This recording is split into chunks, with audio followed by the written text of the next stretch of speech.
여러분, 지금 이 영상이 궁금하신 건 마음 한켠에 뭔가 무거운 마음이 드셔서일까요? 부모님이 요즘 자꾸 넘어지시거나 기억이 가끔 흐릿해지시거나 부모님 혼자 계실 때가 불안해지기 시작하셨나요? 아니면 이미 병원에 한 번쯤 다녀오셨거나요? 그런데 막상 요양원을 보내드려야 하나 싶으면 뭔가 죄스러운 마음이 먼저 드시죠? 내가 부모님을 버리는 건 아닌가? 형제들과 경비 문제로 서로 다툼의 여지가 있진 않나?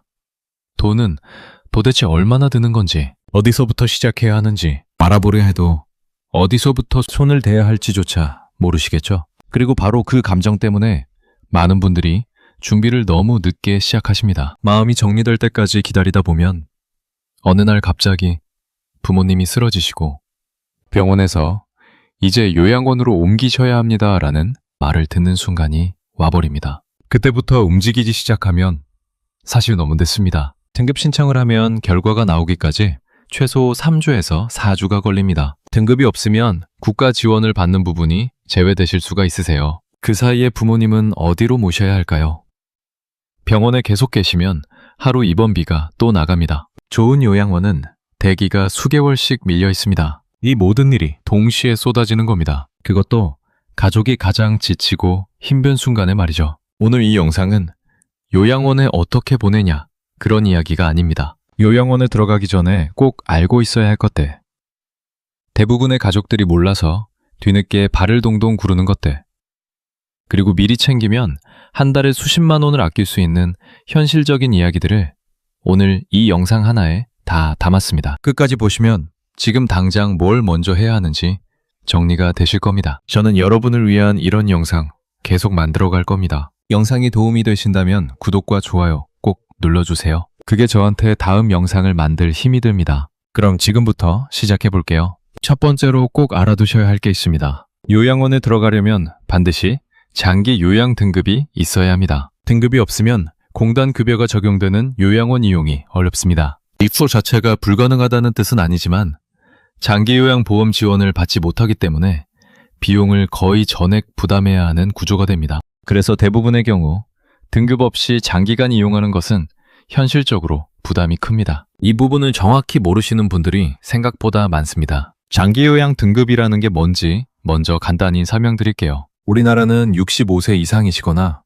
65세 미만이더라도 치매나 뇌혈관 질환 같은 노인성 질환이 있으신 분들을 대상으로 국민건강보험공단에서 일상생활을 얼마나 혼자 하실 수 있는지를 직접 보러 옵니다. 몸 상태를 보는 거예요. 밥을 혼자 드실 수 있는지, 화장실을 혼자 가실 수 있는지, 목욕은, 옷 입기는, 이동은 이런 것들을 종합해서 점수를 매기고 그 점수에 따라 1등급부터 5등급까지 나눕니다. 1등급이 가장 상태가 좋지 않은 거고 5등급으로 갈수록 비교적 일상생활이 가능한 상태입니다. 그리고 인지지원 등급이라는 것도 있는데 이건 몸은 괜찮지만 치매 증상이 있으신 분들을 위한 거예요. 등급을 받으면 그 등급에 따라 국가에서 요양원 비용의 80에서 85%를 대신 내줍니다. 본인이 내야 하는 돈은 15에서 20% 정도예요. 그러니까 한 달 요양원 비용이 200만 원이라면 실제 본인 부담은 30만 원에서 40만 원 수준이 되는 거죠. 이 등급이 있느냐 없느냐에 따라 매달 나가는 돈이 완전히 달라집니다. 그런데 이 등급을 받는데 시간이 얼마나 걸리냐고요? 신청하고 나서 공단에서 방문조사를 나옵니다. 이 방문조사 예약 잡는 데만 1에서 2주가 걸려요. 그 다음에 의사 소견서를 받아야 합니다. 부모님을 진료하시는 의사 선생님한테 장기 요양 신청용 의사 소견서를 받아야 하는데 이 서류를 받으러 병원 예약 잡고 진료받고 서류 나오는 것까지 또 며칠이 걸립니다. 그리고 이 서류들이 다 모이면 공단에서 최종 등급 판정을 하는데 여기서 또 1, 2주가 걸려요. 전체 다 합치면 빠르면 3주, 보통은 4주에서 5주 걸립니다. 자, 이걸 다시 생각해 보세요. 병원에서 이제 더 이상 입원 치료가 필요한 상태가 아니니 요양원으로 가시면 됩니다 라는 말을 들었습니다. 그 순간부터 등급 신청을 시작하면 최소 한 달 이상을 기다려야 합니다. 그 한 달 동안 부모님은 어디 계셔야 하죠? 병원에 계속 계시면 입원비가 계속 나갑니다. 그 돈이 하루에 몇만 원씩이에요. 그래서 전문가들이 뭐라고 하냐면 등급은 아플 때 신청하는 게 아니라 걱정이 시작될 때 신청하는 것이라고 합니다. 부모님이 요즘 좀 힘들어 보이신다. 혼자 두기가 불안하다. 아직 요양원까지는 아닌 것 같은데 언젠가는 필요할 것 같다는 생각이 드신다면 그때가 바로 신청 타이밍입니다. 등급을 받아두는 것.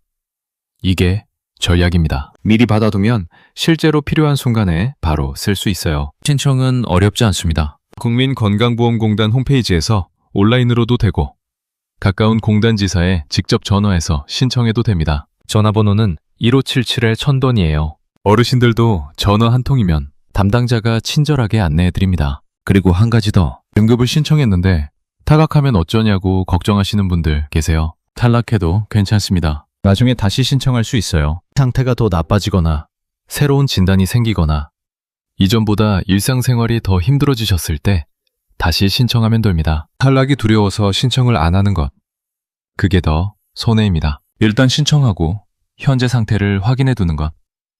그게 지금 여러분이 가족을 위해 할 수 있는 가장 현실적인 준비입니다. 그리고 이 등급 신청할 때 주의할 점이 하나 있어요. 방문조사 나오시는 날, 부모님이 컨디션이 좋으신 날이면 평소보다 훨씬 잘하시는 것처럼 보이실 수 있습니다. 낯선 사람이 집에 오면 긴장해서 평소보다 더 잘 움직이려고 하시거든요. 그러면 실제 상태보다 등급이 낮게 나오거나 탈락이 될 수 있어요. 그래서 평소에 어떤 부분이 불편하신지를 미리 메모해 두시고 방문조사 담당자분께 구체적으로 말씀드리는 게 중요합니다. 밤에 화장실 가실 때 혼자 못 가신다.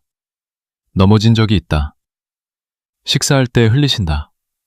이런 것들을 구체적으로 이야기해 드려야 실제 상태가 제대로 반영됩니다. 등급이 하나 차이만 나도 지원받는 금액이 크게 달라지니까요. 두 번째로, 정말 많은 분들이 잘못 알고 계신 부분이 있어요. 재산 있으면 지원 못 받는 거 아닌가? 이런 생각 드셨던 분들 아마 계실 거예요. 결론부터 말씀드리면 집이 있으셔도 가능합니다. 장기요양보험은 기초생활수급자를 위한 제도가 아닙니다. 재산이 얼마냐를 따지는 제도가 아니에요. 이게 많은 분들이 헷갈리시는 이유인데 기초생활수급이나 기초연금은 재산을 보거든요. 그런데 장기요양보험은 구조 자체가 다릅니다. 장기요양보험은 우리가 매달 건강보험료를 낼 때 거기에 자동으로 포함되어 있습니다. 직장 다니시는 분들은 월급에서 자동으로 빠져나가고 지역가입자분들도 건강보험료 고지서 보시면 장기요양보험료가 같이 나와 있어요. 우리가 이미 매달 내고 있는 돈입니다. 그러니까 이건 가난한 사람을 도와주는 복지가 아니라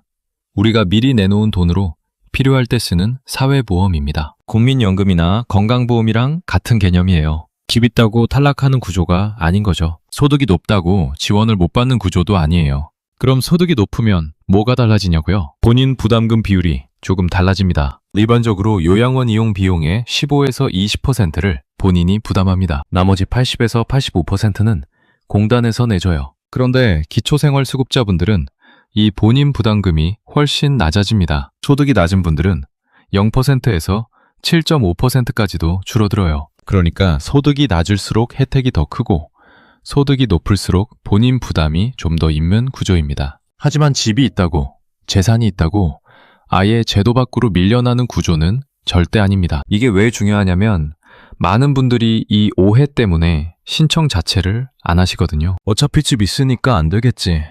우리 형편은 해당 안 되겠지 하고 그렇게 몇 년을 그냥 지나치다가 나중에 알고 나서야 왜 아무도 이걸 알려주지 않았냐고 억울해하시는 분들 실제로 정말 많습니다. 여러분 주변에도 아마 그런 분들 계실 거예요. 그리고 또 한 가지 오해하시는 부분이 있어요. 요양원 비용이 한 달에 200만 원, 300만 원 한다는 말을 들으면 우리가 감당할 수 없겠다고 생각하시는 분들이 많아요. 그런데 그 200에서 300만 원이라는 금액은 지원받기 전 총 비용입니다. 등급을 받으신 분은 그중 15에서 20%만 내시면 되는 거예요. 그러면 실제로 내야 하는 돈은 한 달에 30만 원에서 60만 원 사이가 됩니다. 여기에 식비나 간식비 같은 비급여 항목이 조금 더 붙기도 하지만 그 부분을 다 합쳐도 전체 금액보다는 훨씬 작습니다. 그러니까 등급을 받는 것, 이게 단순히 자격 조건을 충족하는 게 아니라 매달 수백만 원의 차이를 만드는 일입니다. 그런데 이걸 몰라서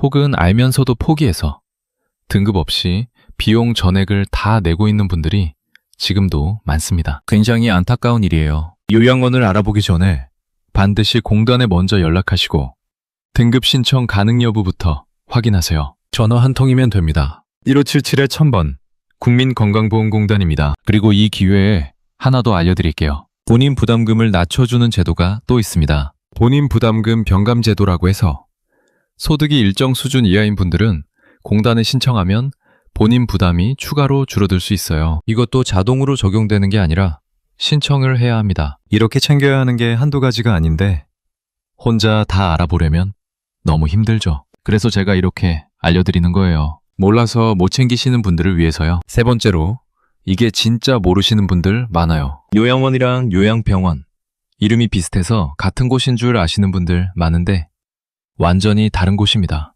어떻게 다른지 쉽게 말씀드릴게요. 요양병원은 말 그대로 병원입니다. 의사 선생님이 상주하시고 간호사 선생님이 있고 링거도 맞고 약도 처방받고 의료적인 치료를 받는 곳이에요. 병이 있을 때 가는 곳입니다. 요양원은 생활하는 곳입니다. 의사 선생님이 상주하는 게 아니라 촉탁의라고 해서 정기적으로 방문 진료를 해주는 의사 선생님이 계시고 요양보호사 선생님들이 일상생활을 도와주는 곳이에요. 밥 드시고 주무시고 목욕하시고 레크리에이션 활동하시고 그런 생활을 하시는 곳입니다. 병을 치료하는 곳이 아니라 일상생활을 돌봐드리는 곳이에요. 이 차이가 왜 중요하냐면 비용 구조가 완전히 다르기 때문입니다. 요양병원은 건강보험 적용을 받습니다. 장기요양보험이 아니라 건강보험이요. 그래서 요양원처럼 장기요양 등급이 없어도 입원이 가능합니다. 의사 소견만 있으면 입원이 돼요. 그런데 요양병원은 입원 기간이 길어지면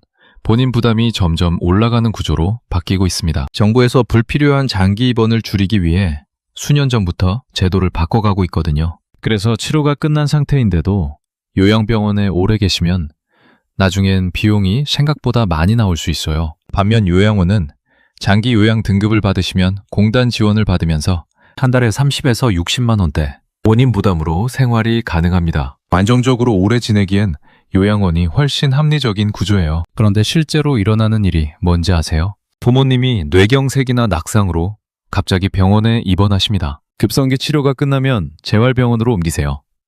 혹은 요양병원으로 가시면 됩니다.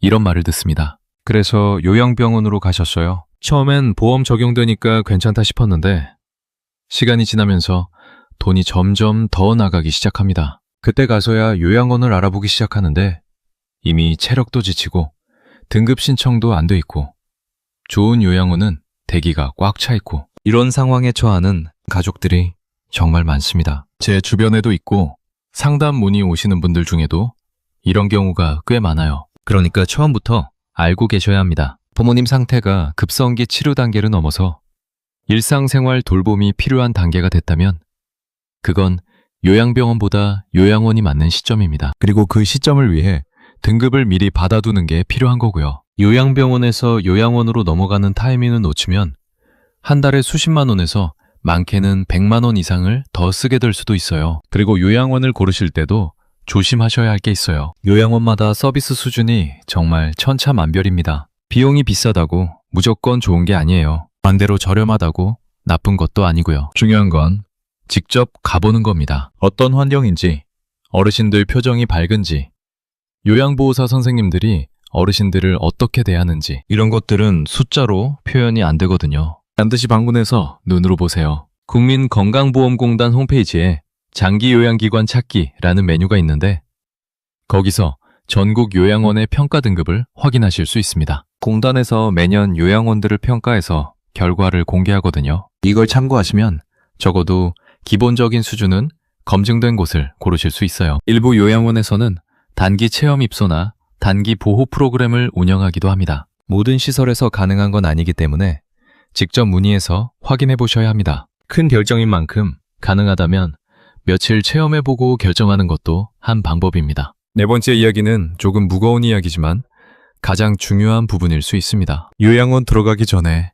가족 간에 미리 정리해둬야 할 게 있어요. 돈 이야기입니다. 치매가 오면 금융거래가 제한됩니다. 이게 무슨 말이냐면 은행에서 치매 환자로 확인이 되면 본인이 직접 돈을 인출하거나 계좌를 해지하는 게 어려워집니다. 금융기관들이 치매 환자를 보호하기 위해 거래를 제한하거든요. 보이스피싱이나 금융사기 피해를 막기 위해서예요. 그런데 이게 가족들한테는 굉장히 골치 아픈 상황이 됩니다. 부모님 치료비, 요양원 비용을 부모님 통장에서 내야 하는 경우가 있는데 부모님이 직접 거래를 못 하시고 가족이 대신 하려고 해도 법적 권한이 없으면 안 됩니다. 이걸 미리 준비하지 않으면 어떻게 되냐고요? 가장 흔한 경우가 이겁니다. 부모님이 갑자기 인지력이 나빠지셨는데 통장이랑 카드가 다 부모님 명의라 요양원 비용을 내야 하는데 부모님이 직접 거래를 못 하시고 가족이 하려고 해도 은행에서 안 된다고 하고요. 그러면서 형제들 사이에서 네가 몰래 쓴 거 아니냐? 난 돈 없으니 통장 가진 네가 알아서 해라. 이런 말이 오가기 시작합니다. 실제로 요양원 문제로 형제 간의 갈등이 생기는 가정들 생각보다 엄청나게 많습니다. 그리고 그 갈등의 핵심은 거의 다 돈 문제예요. 누가 비용을 얼마씩 낼 거냐? 부모님 재산을 어떻게 관리할 거냐?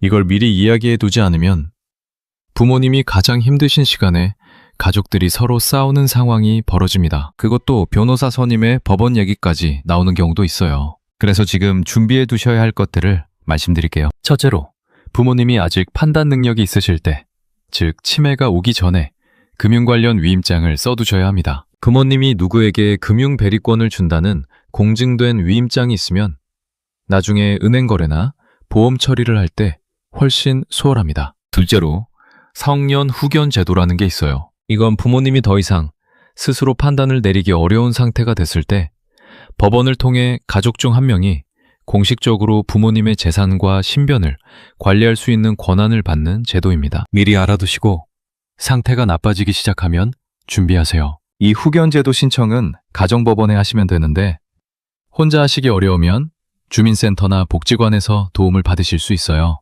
요즘엔 지역복지관에서 이런 법률 지원을 무료로 해주는 경우도 많습니다. 셋째로, 형제들과 미리 이야기를 나눠두세요. 어색하더라도 해야 합니다. 누가 요양원 비용을 얼마씩 부담할 건지, 부모님 통장은 누가 관리할 건지, 정기적으로 어떻게 확인할 건지, 이 대화를 미리 해두는 가족과 안 해두는 가족의 차이는 나중에 정말 크게 납니다. 감정이 앞서다 보면 이런 현실적인 이야기를 꺼내기가 쉽지 않죠. 하지만 이 대화를 미루면 미룰수록 나중에 더 힘든 상황이 됩니다. 부모님을 잘 보내드리고 싶다면 그 준비에는 감정의 준비만큼이나 현실적인 준비도 필요합니다. 그리고 부모님 명의의 부동산이나 보험이 있으시다면 그 내역도 미리 정리해 두시길 권합니다. 나중에 서류 찾으러 다니는 것만 해도 정말 고생입니다. 미리 한 군데 모아두세요. 보험증권, 부동산 권리증, 통장 목록, 연금 수령 내역,